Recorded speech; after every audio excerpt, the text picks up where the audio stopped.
Hola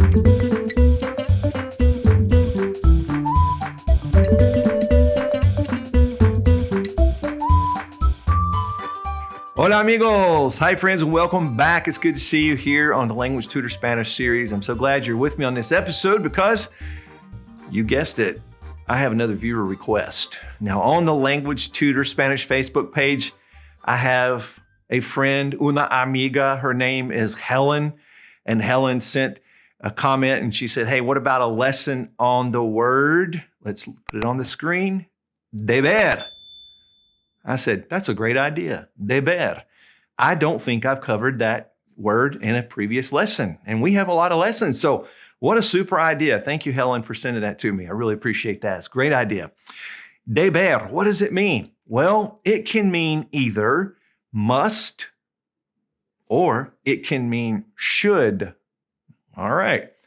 Now, I want to kind of explain this. Must is something that has to be done. Should is something, well, how else do you say it? It should be done. But deber, despite those two differences, deber has a certain context to it, okay? So first I want to give you some examples, and then I want to discuss the context of it, okay? So here we go. Let me show you some examples. Here, look at this first one. She must do her homework. All right, now I could technically, grammatically conjugate this with a normal present tense conjugation of deber, which would be ella debe hacer su tarea. Okay, ella debe hacer su tarea. So I could do that. I could put it in a normal present tense conjugation. But now I want to show you a different one.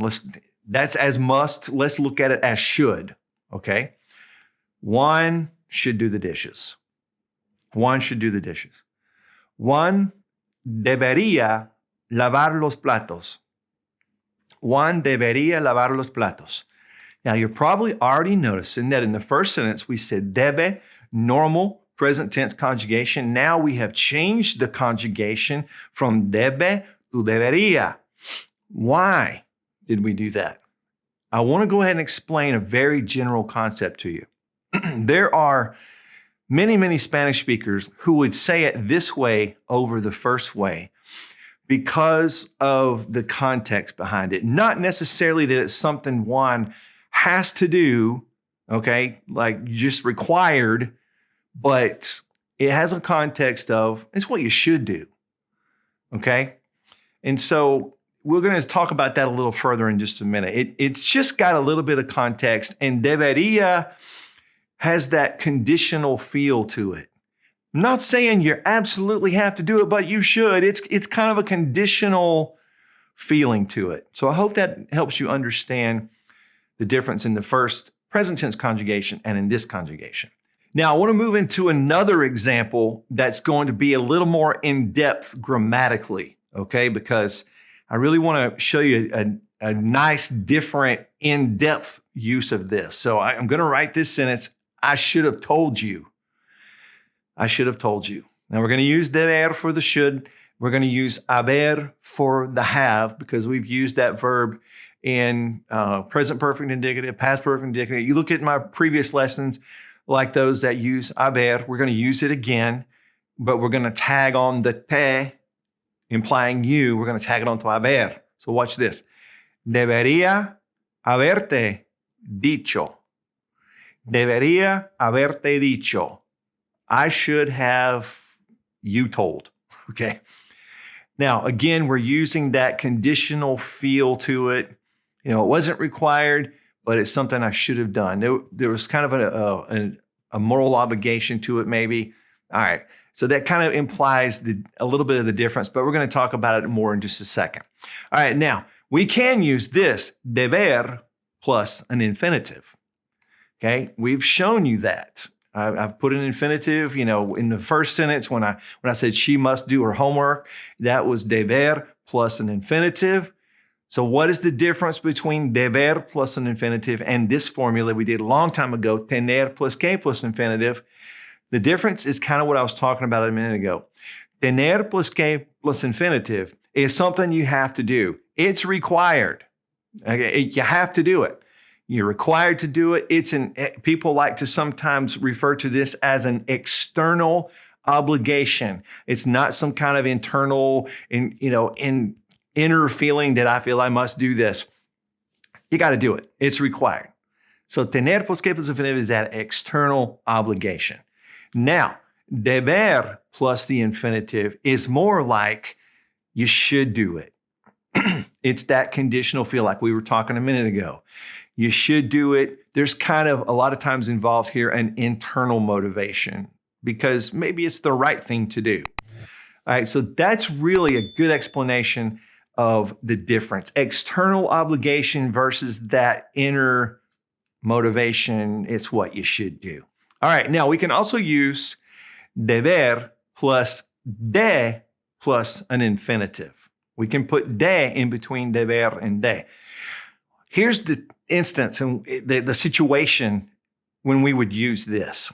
When you use deber plus de plus the infinitive, you really are implying that something is probably going to happen. Now, yes, you are making an assumption here because we don't know for sure, but you think that is probably going to happen, or you think that it is definitely the case. You don't know for sure, but you're like, yeah, I am pretty sure this is the case. Okay, it must be this way. There it is as must. It's a good way to think about it in English. So it must be like this. Let me give an example. His car must have cost a lot. Okay, you see him driving up. It's a nice car, music blaring, all the gadgets. Brand new. His car must have cost a lot. Su carro debe de costar mucho. Su carro debe de costar mucho. It must of. I guess that doesn't translate well to English, but it sounds right when you say it in the South anyway.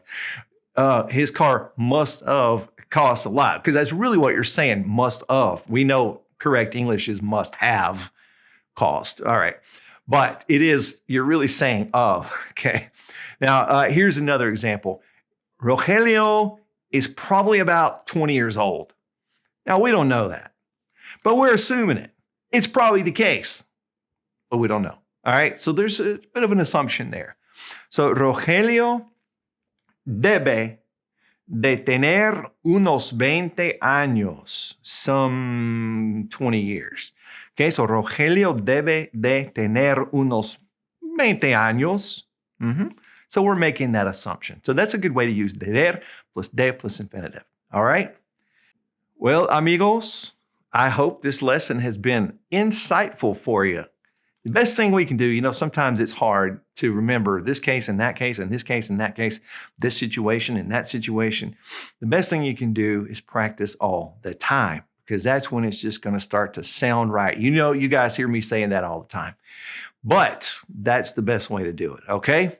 Well, my friends, thanks for hanging out with me. Be sure to join us on the Language Tutor Spanish Facebook page. Come to languagetutor.co, get some downloadable written practices, practice your writing skills, and practice with me on the go on the Language Tutor Spanish podcast. More episodes coming soon, promise. All right, guys, thanks for hanging out. Hey, I'll see you next time, but in the meantime, I want to wish for you paz y bendiciones, peace and blessings.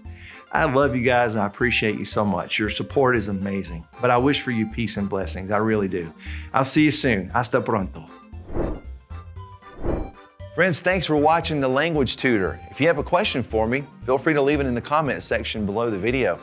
And please click subscribe and the notification bell so that you'll never miss any of our language lessons.